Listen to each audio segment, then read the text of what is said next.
2 చాలా కీలకమైన విషయాలు. మీరు ఐస్‌బర్గ్ లాంటి అది కూడా organic very different brand with natural taste, refined sugars లేకుండా, ఏ విధమైన అడిటివ్స్, ప్రిజర్వేటివ్‌లు లేకుండా చేయడం అనే ఐస్ క్రీమ్‌లో మీ ప్రైసింగ్ పాలసీ.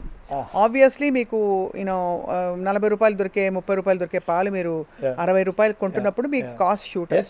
మన ఐస్ క్రీమ్‌ని ఎందుకు అన్నిటిని పక్కన పెట్టి తింటారంటే వాట్ వాజ్ యువర్ థాట్? అంటే ఏం లేదండి, వెరీ మచ్ సింపుల్.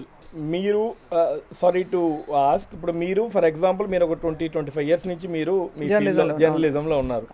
20 ఏళ్ల కిందట మీ ఖర్చులు ఈరోజు మీ ఖర్చులు ఒకటేనా? అస్సలు కాదు కదా. సో మనిషి బతికేది ఎదుగుదల కోసం. సో వాళ్ళ ఎదుగుదల ప్రకారంగా వాళ్ళ ఖర్చులు పెరుగుతాయి, వాళ్ళ బతికే విధానం మారుతుంది, వాళ్ళు తినే తిండి మారుతుంది. So we need to deliver the same product for all the classes.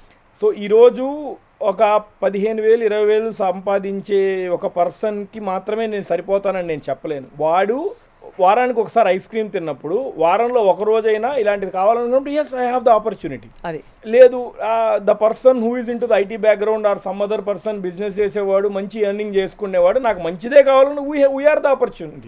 అంతే కదా. సో ఈ ప్రతి ఒక్కళ్ళ రిక్వైర్మెంట్స్ ఫుల్ఫిల్ చేయడమే భారతదేశంలో ఉన్న పెద్ద business opportunity which have tapped.